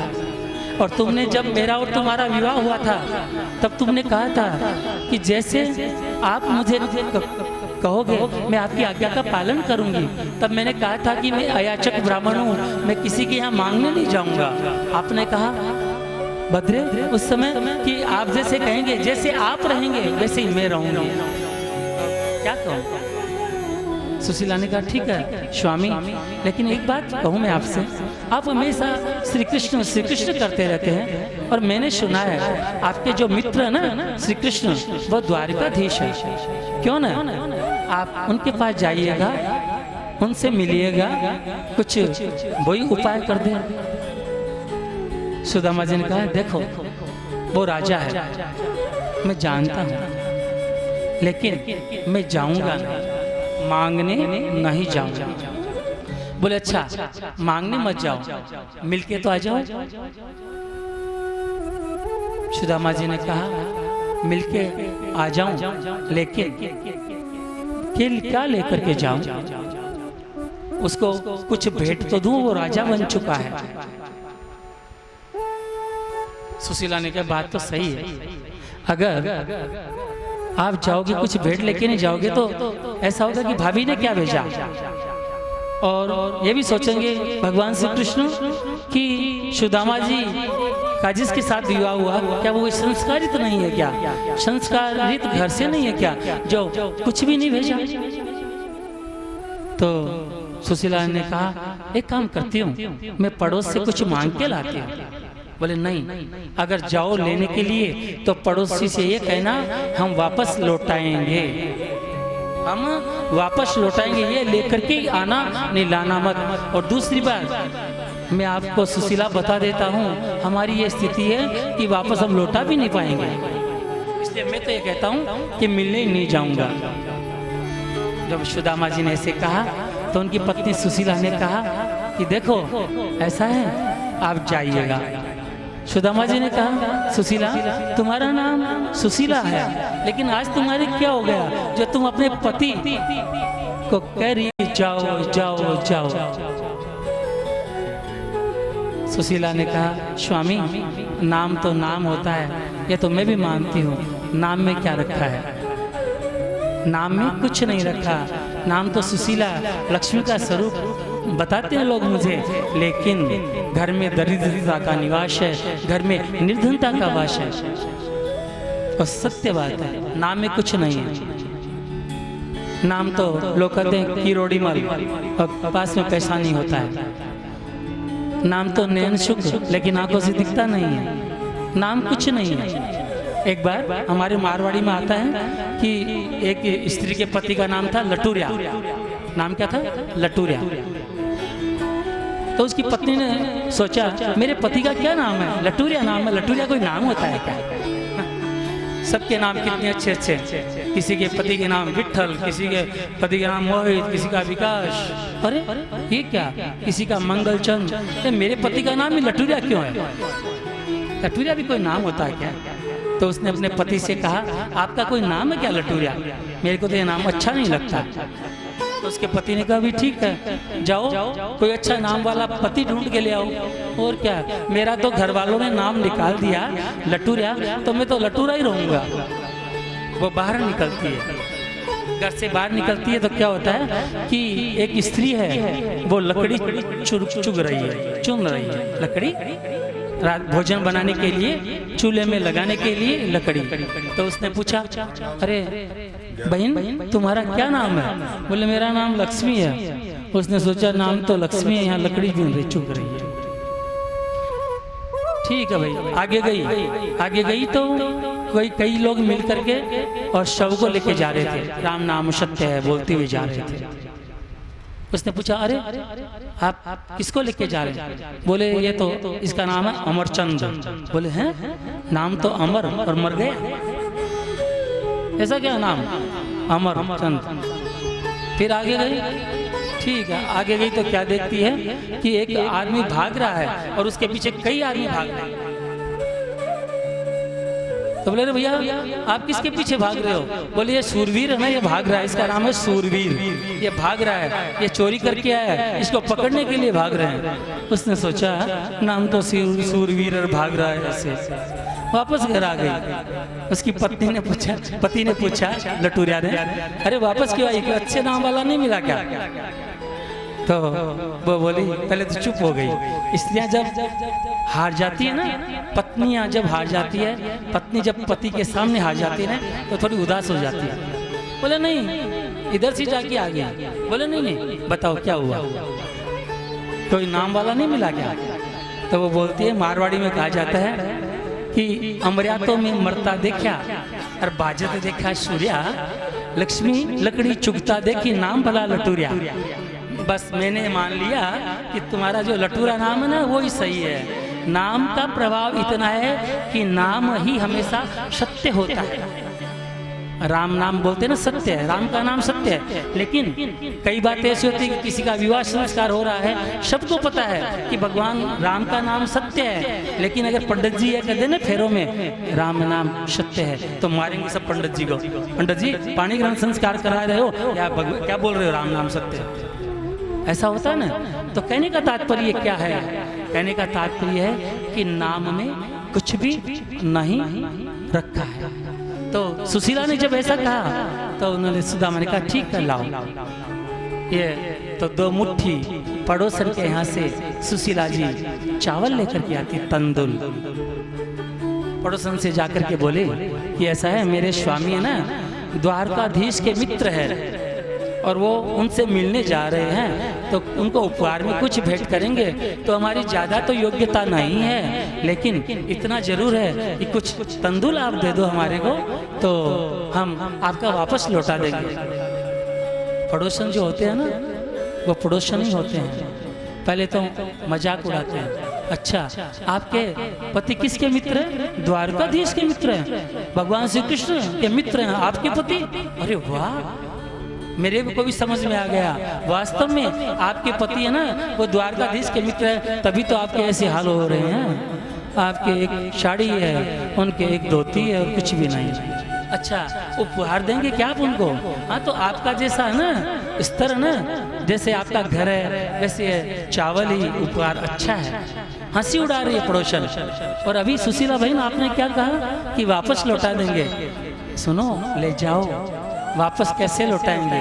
अरे जिस घर में आटा ही नहीं है बच्चों को खिलाने के लिए, वापस क्या लौटाएंगे? हम आपको उपहार में दे रहे हैं। पड़ोसी व्यंग बाण चल रहे हैं पड़ोसियों के। सुशीला जी क्या करती है? सोची जो भी है वो ठीक है, कम से कम मेरे पतिदेव तैयार तो हुए द्वारकाधीश से मिलने के लिए। आकर के सुदामा जी को वो तंदुल पोटली में बांधी। किस में बांधी? घर में कोई कपड़ा भी नहीं है। देखो निर्धनता कितनी है। निर्धन के समान इस संसार के अंदर दरिद्रता के बराबर ये मान लीजिएगा कि कोई इतना तुच्छता का या दरिद्रता का कार्य होता है कि सबके आगे झुकना पड़ता है। इसलिए भगवान किसी को निर्धन नहीं बनाए, भगवान से ही प्रार्थना करते हैं सबको धनवान बनाए। अगर धनवान भी नहीं बनाए तो इतना निर्धन नहीं बनाए कि घर में आटा भी ना हो। किसको किस में बांधे? ये तंदुल किस में लेके जाऊं? कारण ये सुशीला जी तो मुट्ठी में लेके आए थे, पड़ोसन ने मुट्ठी में दे दिए, 2 मुट्ठी लो। तो सुशीला जी ने जो एक साड़ी थी उसके पल्लू को थोड़ा फाड़ करके उसमें चावल डाल के पोटली बना करके अपने पति सुदामा जी को दे दिया कि जाओ और भगवान से मिलकर के आओ, अपने सखा कृष्ण से मिलो। सुदामा जी ने पोटली है वो काख में दबाई और दबा करके चलने लगे।